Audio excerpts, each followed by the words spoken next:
राधे राधे महाराज जी, आपके चरणों में मेरा कोटि कोटि प्रणाम। महाराज जी, मैं साइंस का विद्यार्थी हूँ।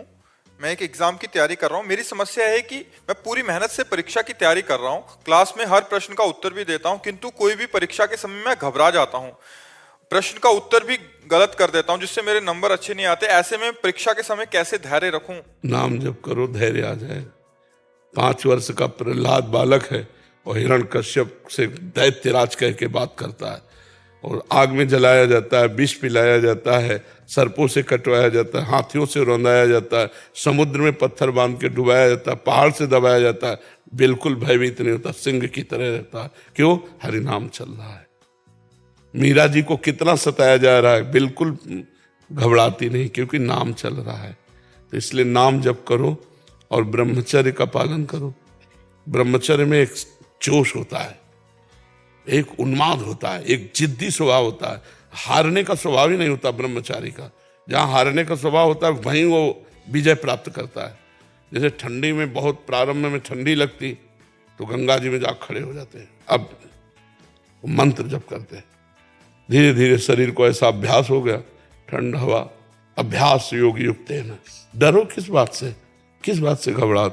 जब हमारी वीर शक्ति क्षीण हो जाती है, स्मृति कमजोर होने लगती, तो एक घबराहट पैदा होने लगती। हमें अपने ऊपर विश्वास नहीं होता, तभी तो घबराहट पैदा होती। नहीं नहीं, नाम जप करो। थोड़ा व्यायाम करते हो, दंड बैठक मारते हो, हाँ, ब्रह्मचर्य से रहो और सात्विक भोजन करो और नाम जप करो। एकदम हाजिर जवाब, एकदम सिंहवत रहो। मनुष्य जीवन मिला है ढंग, किस बात से घबरा? फेल ही तो हो जाएंगे, फिर पढ़ेंगे, फिर पास होंगे। एक ही है क्या कि पढ़े लिख करके ही हमारा जीवन बनेगा? नहीं, हम व्यापार करेंगे, किसानी करेंगे, लेबरी करेंगे। घबराना क्या है? बिल्कुल मस्त रहना चाहिए, घबराना नहीं। बहुत याद करो, घबरा गए तो भूल गए। महाराज जी, बहुतों का प्रश्न है। हाँ, काफी जो बच्चे होते हैं पढ़ते हैं, वो मेन इंटरव्यू में या मेन परीक्षा में। हाँ, घबराने की क्या जरूरत है? पढ़े जो हमने पढ़ा लिखा है, अगर हम घबरा जाएंगे तो पढ़ा लिखा जो भी है वो भी भूल जाएंगे। इसलिए घबराने और इससे रोकने के लिए नाम जप की जरूरत है, ब्रह्मचर्य की जरूरत है, सात्विक आहार की जरूरत है, और अपने को स्वभाव को बदलने की जरूरत है। लूज स्वभाव नहीं रखना है, एकदम कट्टरता से उत्तर देना। जितना आता है उतना उत्तर दिया, फेल हो गए, कोई बात नहीं, आगे फिर पढ़ेंगे। महाराज जी, उसमें दो कारण बच्चे बताते हैं। वो कहते हैं कि एक तो 1 साल पूरी परीक्षा के लिए तैयारी की, दूसरा माता पिता का 1 साल पैसे लगे और फिर फेल हो गए, और समाज का और माता पिता। कुछ नहीं सोचना चाहिए, कुछ नहीं सोचना चाहिए। समाज क्या समझे? प्रेशर तो दिमाग में हमारे पड़ रहा है, समाज से क्या? पहले फ्री हो जाओ, एकदम मस्त। फेल होंगे या पास, मुझे कोई चिंता नहीं। पहले ऐसे फ्री हो और फिर जा करके करो तो पास हो जाओगे। पहले कहीं फेल ना हो जाऊं, फेल ना हो, फेल कैसे हो जाएंगे?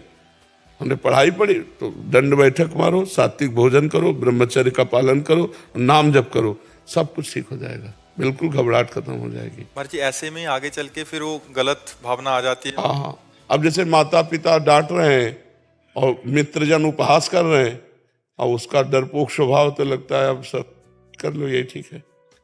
बच्चे इसी में पहुंच जाते हैं फिर कि अब यार कैसे दोस्तों के बीच में मुंह दिखाएं, वो कह रहे हैं कि लो हम पास हो गए, तुम फेल हो गए।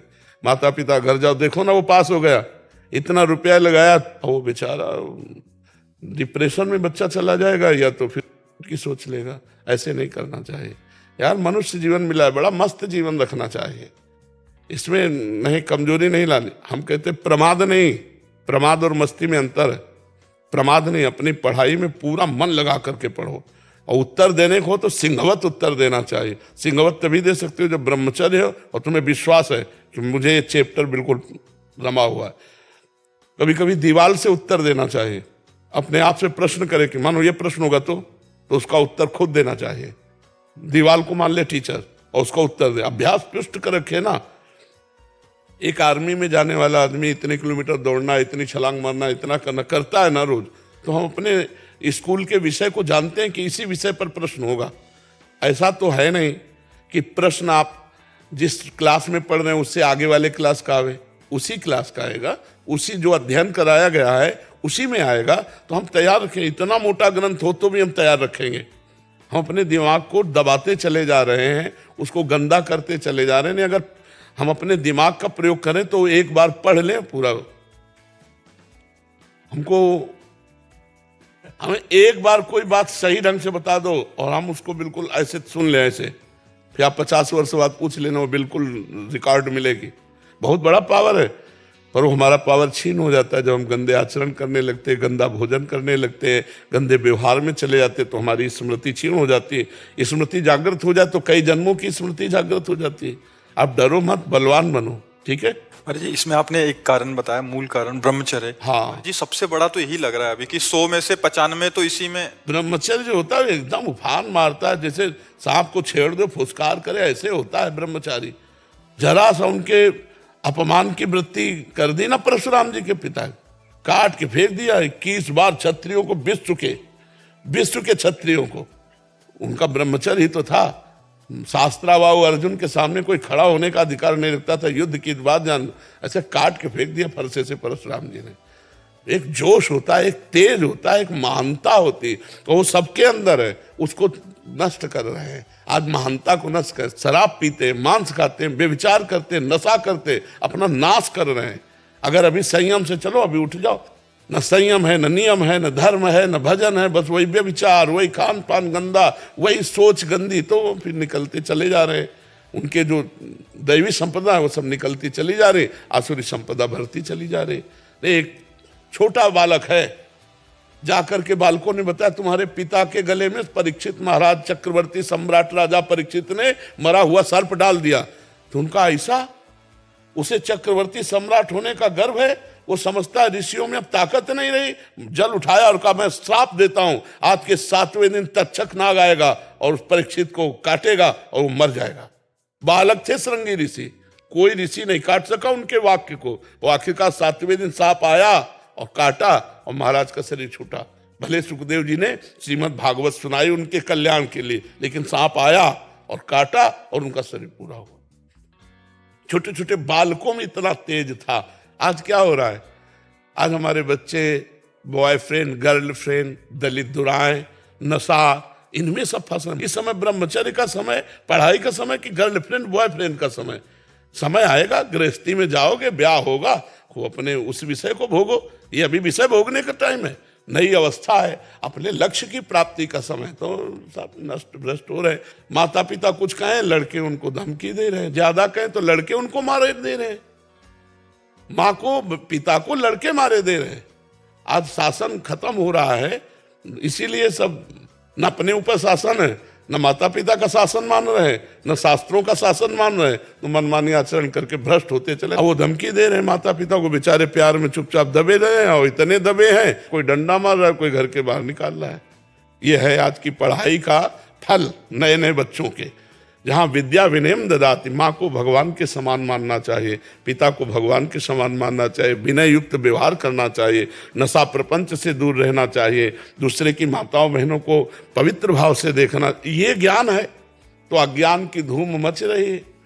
अगर कोई दूसरे की बच्ची को छेड़ रहा है तो वीडियो बना सकते हैं, लेकिन बचा नहीं सकते। आज का समय ऐसा है, प्राण चाहे निकल जाए, कूद पड़ना चाहे। भेड़िए की तरह तुम्हारा स्वभाव हो गया है।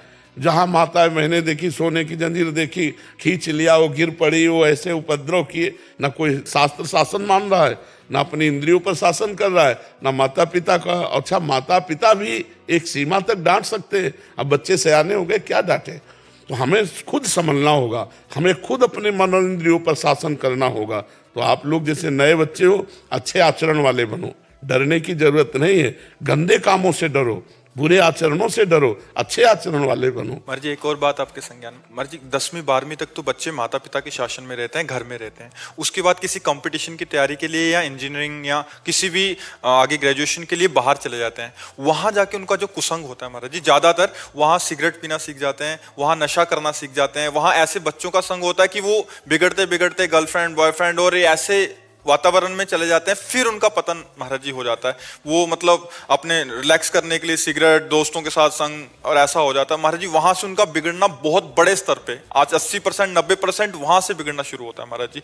10वीं 12वीं तक तो फिर भी शासन में रहते हैं, फिर भी उसके बाद ज्यादा इनका। हमको तो ऐसा लगता है कि हमको खुद अपने जीवन को बचाना पड़ेगा। हमें कोई बचा सके ऐसी आशा मत रखो। अगर आप अपने को बचाना चाहोगे तो कहीं भी जाओ, आपको कोई नहीं गिरा सकता। और जब आप गिरना चाहोगे तो कहीं जाओ चाहे ना जाओ, आप अपने आप गिर जाओगे। अपने को मजबूत रखना, कोई नशा नहीं करना, और ये गर्लफ्रेंड बॉयफ्रेंड वाला जहर वाला भावना रहे तो बहुत बढ़िया रहेगा।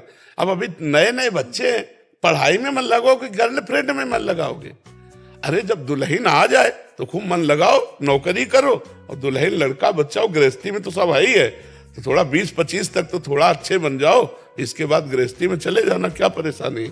अब अभी 13-14 के हैं, 18-15 के हैं, गर्लफ्रेंड बोले 2 गर्लफ्रेंड बोले 3 गर्लफ्रेंड। हालांकि हमारे ऑस्ट्रेलिया में करीब 50 परिवार हैं, क्योंकि आप का प्रोग्राम देखते हैं, सबके पास सब कुछ है, बच्चे हैं, बहुत पढ़े लिखे हैं, बहुत अच्छे पदों पे हैं, बिजनेस है, हर चीज है। लेकिन पिछले 2 साल से जो उनके जीवन में परिवर्तन आया, जी सत्संग और एकांतिक जी जी सब जो है, मतलब सबका मन करता है कि आए, जी जी, लेकिन सब लोग इतने बिजी हैं अपने काम पे, जी। उन सब ने मेरे को बोला था कि आपको पता। हाँ नहीं, बहुत सुंदर, सब मंगल में, भगवान की सबके ऊपर कृपा है, सब अच्छे आचरण वाले बने, भगवान का नाम जप करें, सकल भूमि गोपाल की है, सब भगवान की ही है, चाहे जिस राष्ट्र में रहते हो अच्छे से रहो, भगवान का भजन करो, अपने धर्म को पहचानो, अपने धर्म की निष्ठा में रहो, कहीं भी रहो, तुम्हारा मंगल ही होगा।